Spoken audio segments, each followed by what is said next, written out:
All right, everybody, who are the players and how does this whole thing work? What is the core of this thing? What is the backbone of Cryptex? It's these four things: the staking contracts, the account holder, the insurance company, and the banks. Those four have to be in play. Without those, you take one of those elements out, this project does not work. It has to have all four. I hear a lot of people saying, well, why do the banks need us? Because the banks can't do their own bidding. The banks can't buy their own contracts. They need to borrow money out to make this profitable. There's got to be a client on the other end. And remind you, staking in and of itself isn't very profitable. It's the most secure way of generating cash flow on the blockchain and on the crypto sphere. But again, you need an enormous amount of money to actually make it work. It is the most profitable if you can leverage yourself. So the banks need us. They can't do their own bidding. The bank can't just like, I'm going to buy contracts and take all that money out of their bank, and there's no recipient on the other end. It's illegal. They can't do that. So they need us. Another thing I want to share with you, we get down to the basics. These are the four things. We need DeFi staking. What is DeFi staking? I'm not going to read this because I'm going to dovetail into a video on DeFi staking and smart contracts.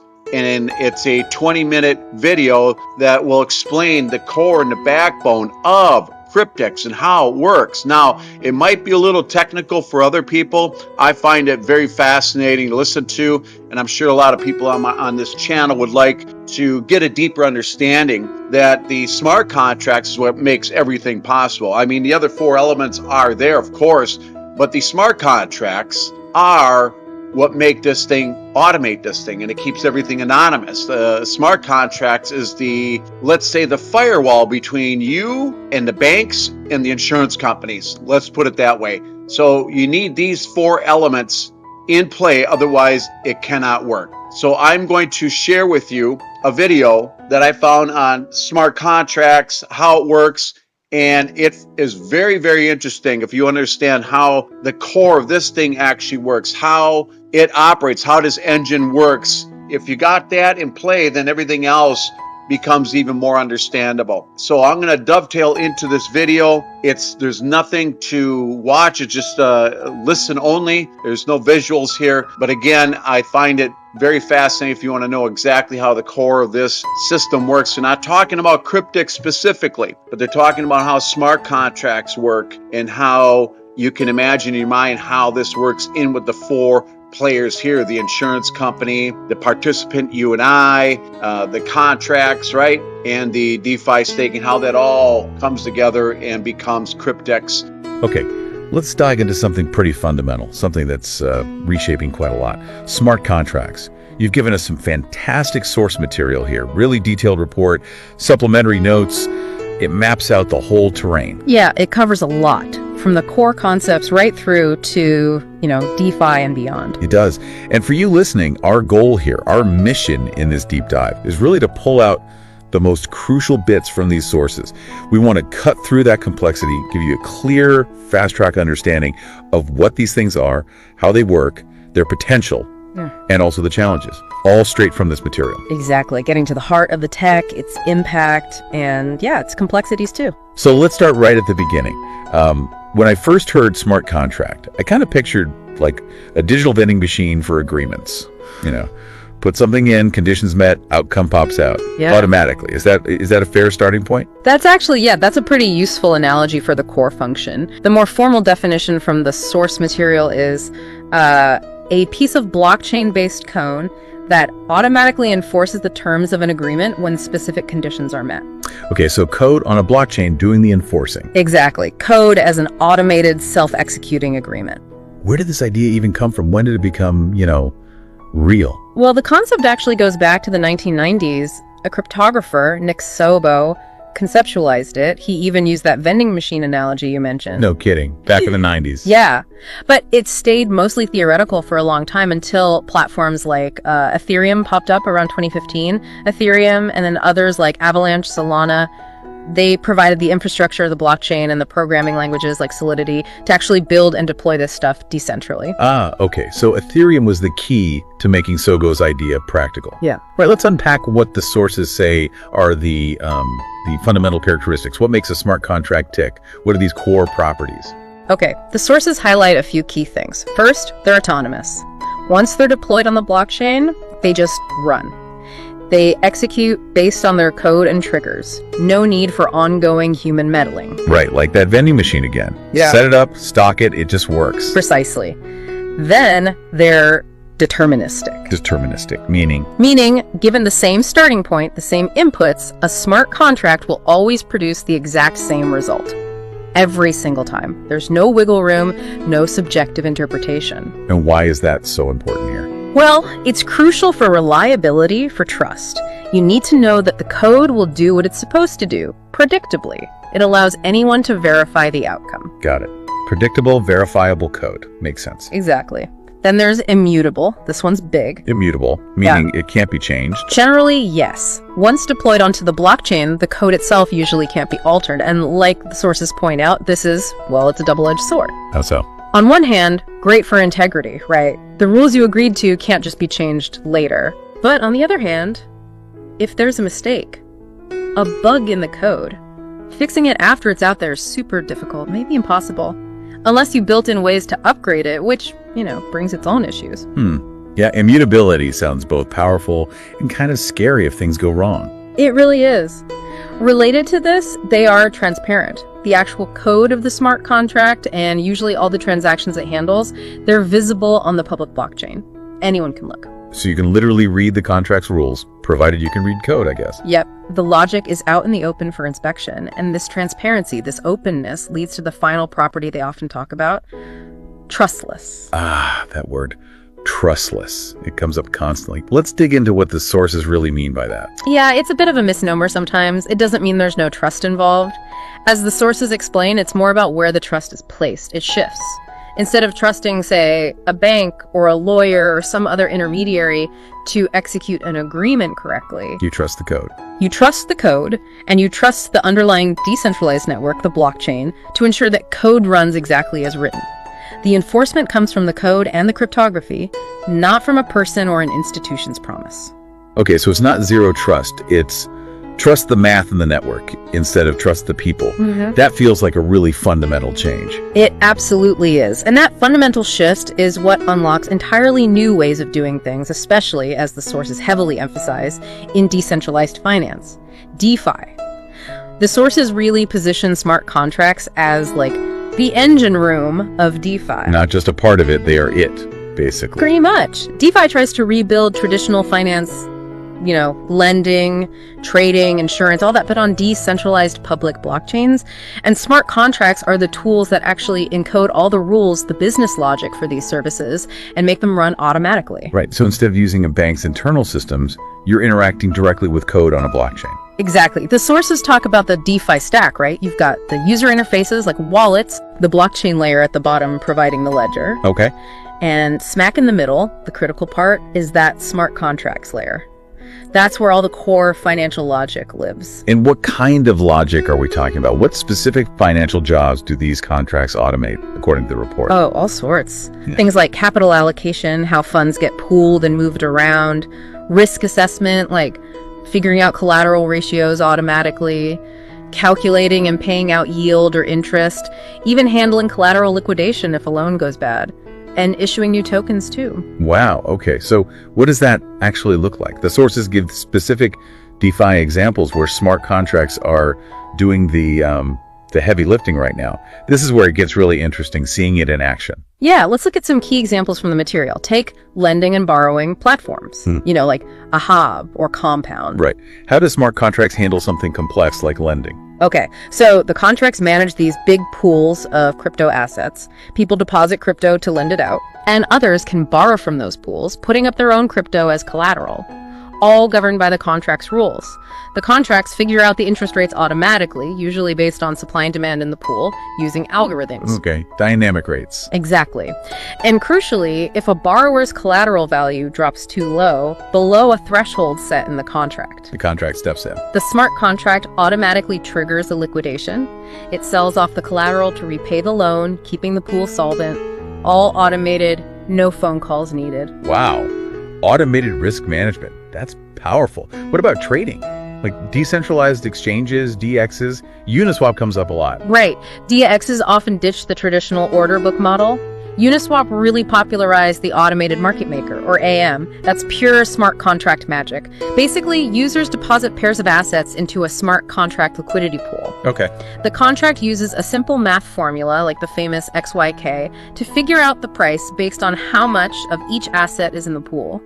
Then, when you trade directly against that pool, and the contract automatically adjusts the price based on your trade. So you're not waiting for another person, you're trading against the code and the pool it manages. Precisely. Or think about stablecoins like DAI. How does a smart contract keep a token's price stable? That seems tricky. Well, DAI is mostly backed by collateral. Users lock up crypto, often Ether, into a smart contract vault. The contract then mints a certain amount of new DAI tokens and gives them to the user. Ah, it creates the DI based on the collateral. Right, and if the user wants their collateral back, they send the DAI back to the contract. The contract burns that DAI, destroys it, and releases the collateral. This whole minting and burning process, tied to collateral levels and managed by the contract's rules, is how it aims to keep the DAI price pegged to the US dollar, all automated and verifiable. Fascinating. Automating money supply based on collateral. What about yield farming or staking, like on Yearn Finance? Yeah, similar idea. Smart contracts manage pools where people stake their crypto or provide liquidity. The contracts keep track of who put in what, and they automatically calculate and distribute rewards, maybe interest, maybe governance tokens, whatever the rules say. So the contract handles the reward payouts. Exactly. Some are even fancier. They automate the compounding. They'll take your rewards and automatically reinvest them back into the pool for you. Code managing complex investment strategies. What about decentralized insurance? The sources mention Nexus Mutual.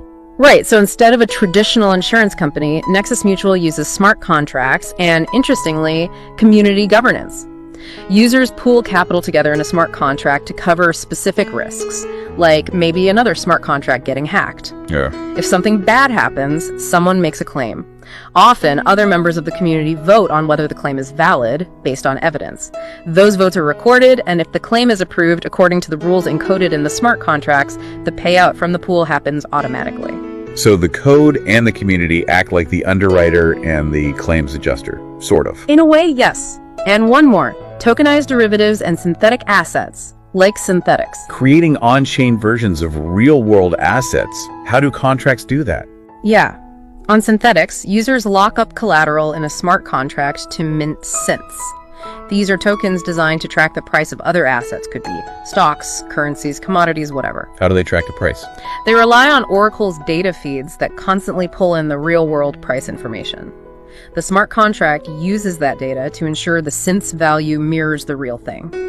Then people can trade these synths on the blockchain, getting exposure to, say, Tesla stock or the price of gold, without ever actually holding the underlying asset. It's all enabled by the contract logic and those price feeds. Okay, wow. They really are incredibly versatile tools. They're powering this whole new financial world.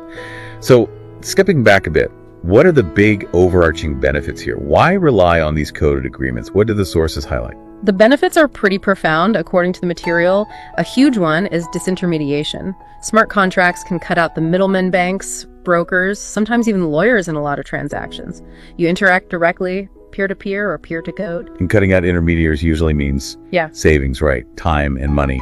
Yeah, exactly. Which leads straight to efficiency. Big time. Smart contracts run 24/7, globally. No holidays, no downtime.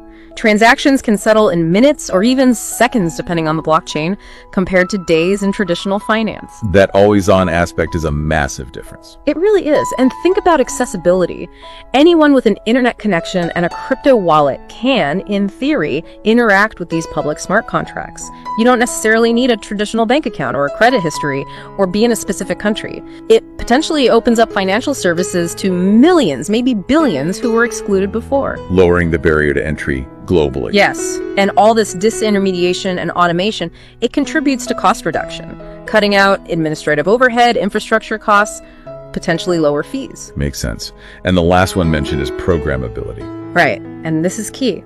Unlike a static legal document, smart contracts are code. You can bake complex, dynamic logic right into the agreement.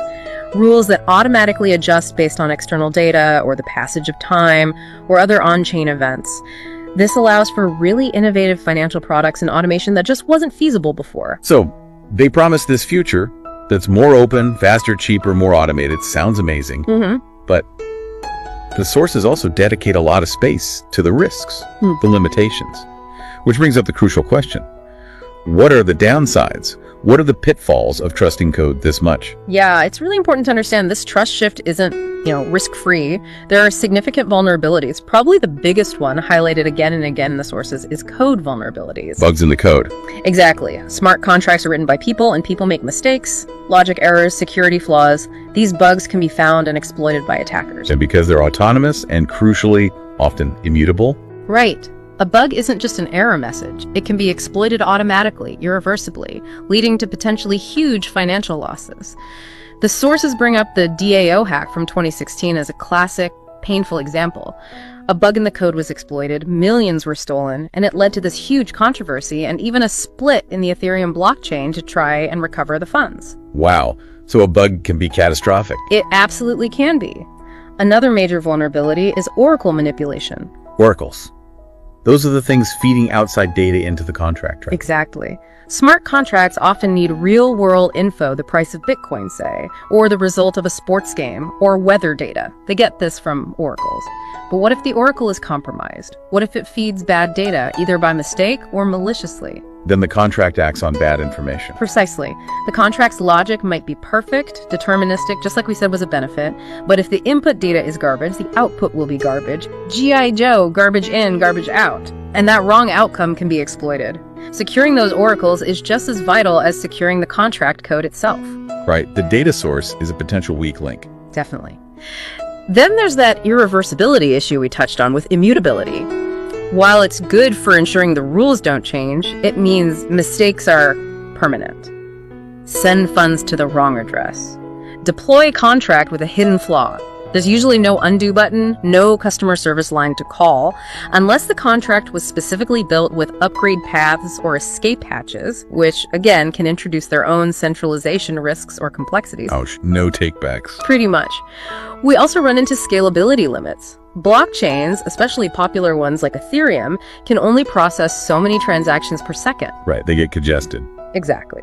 So during busy times, interacting with smart contracts can get really expensive because of high transaction fees, gas fees, or just slow because the network is clogged up. This limits how practical they are for some high-volume uses. More demand means higher costs and longer waits. Yeah. And finally, a big one. Regulatory uncertainty. Smart contracts operate in this kind of legal gray zone. How are they treated legally? Are they binding contracts in the traditional sense? Who's liable if a faulty contract loses money?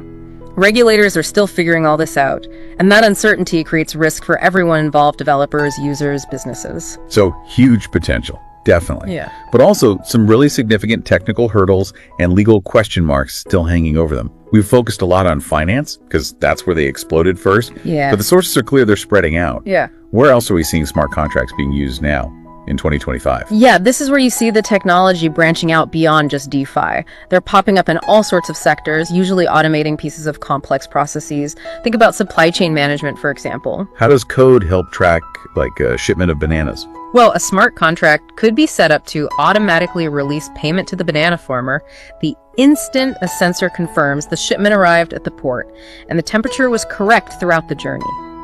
That confirmation gets recorded on the blockchain, triggering the contract. The sources mention things like IBM Food Trust, used by big names like Walmart and Nestle and VeChain, tracking luxury goods. They use this kind of automated verification and payment release. Automated payments tied to real-world events. Very efficient. Yeah. What about real estate? That seems like a prime candidate for cutting paperwork. It does, yeah. It's still early days in many ways, but people are definitely exploring it. Using smart contracts to streamline property transfers, manage escrow funds automatically, or even automate rental agreements like releasing a security deposit if conditions are met at the end of a lease. Platforms like Propi are doing blockchain-based property sales. Ubiquity is tokenizing titles. Taking intermediaries and delays out of a notoriously slow process, and gaming and NFTs. That's massive now. Oh, absolutely fundamental there. Smart contracts are what define ownership of an NFT, that unique digital item. They run the marketplaces like OpenSea where these things are traded, ensuring the NFT is transferred only when payment is confirmed. Right. And a really cool part, many NFT contracts automatically handle royalties. So every time an artwork NFT is resold, the smart contract automatically sends a percentage of the sale price back to the original creator. Wow. Automated royalties for artists. That's huge. It is. Games like Axie Infinity are built entirely around NFTs managed by smart contracts. Okay, so ownership, trading, royalties, all managed by code. What about the legal industry and DAOs, decentralized autonomous organizations? Yeah, for DAOs, smart contracts are basically the operating system. They encode the organization's rules, manage the treasury, handle voting on proposals. So the code is the organization's bylaws, in a way. Pretty much, yeah. Platforms like Aragon or Gnosis Safe help build these. In the legal field itself, it's less about replacing lawyers entirely, more about automating specific clauses or processes within agreements. Think automated escrow release, or triggering actions based on verifiable data points. And then there are things like Kleros, using smart contracts for decentralized dispute resolution, like online arbitration. Code as automated agreements, or even mini courts. Interesting. What about healthcare? That feels sensitive. Very sensitive, and adoption is definitely more cautious, but the potential is there for managing data sharing with consent. Imagine a smart contract controlling access to your health records. It only releases specific data to a specific doctor for a specific time if you grant permission via a blockchain transaction. Putting the patient in control via code. That's the idea. Projects like Burst IQ are working on health data marketplaces, and MetaLedger uses blockchain and potentially smart contracts in the pharma supply chain to track drugs and fight counterfeits. Privacy management and supply chain integrity. Got it. And education. Verifiable credentials.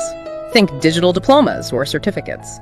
MIT Media Lab and others have used platforms like BlockCerts to issue credentials recorded on a blockchain. A smart contract or related tech can verify that this digital certificate is authentic and hasn't been tampered with. So employers could instantly verify a degree without calling the university. Exactly. Much higher confidence, instantly verifiable. Okay. And finally, governance and identity. Public sector uses. Yeah, again, mostly exploratory or foundational still. Estonia's e-residency program is often cited as building blocks for digital identity systems that could leverage this tech. There have been pilots for blockchain-based voting, where smart contracts could potentially manage voter lists and tally votes with high transparency and security. You could also imagine programmable government payments like grants or benefits being automatically dispersed once eligibility criteria are met and verified by an oracle. Using code for more transparent, efficient, maybe more secure public services. Wow. It's actually kind of amazing how many different fields these coded agreements are starting to influence. They really are moving beyond just finance. The core idea, automated, transparent, trust-minimized execution of agreements, has really broad applications. So looking ahead then, what's next? What emerging trends for smart contracts do the sources point to? Well, the material suggests continued evolution, trying to tackle current limitations and unlock new capabilities. A big focus is on cross-chain interoperability, making it easier for smart contracts on, say, Ethereum to interact with assets or data on Solana or Avalanche or other blockchains, breaking down those silos. Projects like Layer 0, Polkadot are working on this. Connecting the different blockchain ecosystems. Makes sense. Yeah. There's also early exploration into AI-enhanced smart contracts. Using AI maybe for more complex decision-making triggers within a contract, or maybe using AI to help audit code for vulnerabilities. Interesting. AI meeting blockchain. Would be powerful. Then there's regulated DeFi or re-DeFi. This is about trying to build compliance features like identity checks, KYC/ML stuff directly into the smart contract logic itself. Trying to bridge the gap with traditional finance and regulation. Exactly. To make it easier for institutions to get involved. Related to security, formal verification is becoming more important. This uses mathematical methods to rigorously prove that a smart contract's code behaves exactly as intended before it's deployed, trying to catch those critical bugs proactively. Because immutability makes fixing them later so hard. Precisely. And finally, modular DeFi. This is about designing smart contracts more like Lego bricks, reusable, interoperable components. So developers can easily snap together different functions, lending, trading, staking, to build more complex applications faster and hopefully more securely. Building a more robust, more connected, maybe safer ecosystem for this tech. That seems to be the direction, yeah. Addressing the weaknesses while building on the strengths. Wow. Okay, so we've really traced the arc here from a 90s concept to the absolute engine of DeFi, enabling everything from peer-to-peer lending and automated trading, right through to tracking supply chains, issuing digital diplomas, even new forms of governance. It's undeniable that smart contracts are fundamentally changing systems by shifting trust towards code and automating processes everywhere. Absolutely. And as the sources constantly remind us that immense potential for efficiency, for accessibility, for cutting out middlemen, it comes hand in hand with those really significant challenges. Code security, Oracle reliability, the inflexibility of mutability, scaling issues, the regulatory questions.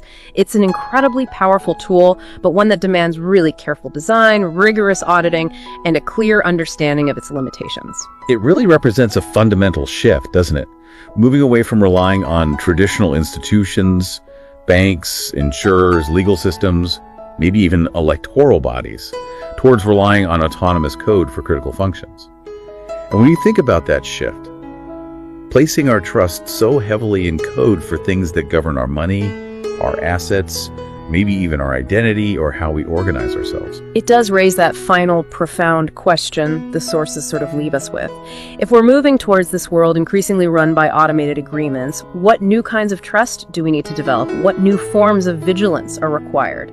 And maybe most importantly, what new vulnerabilities might we be creating for ourselves in this increasingly automated future? Definitely a lot to chew on as this technology keeps weaving itself into our world. Thanks for walking us through this deep dive into smart contracts today. Keep exploring, keep questioning how these coded agreements are reshaping things.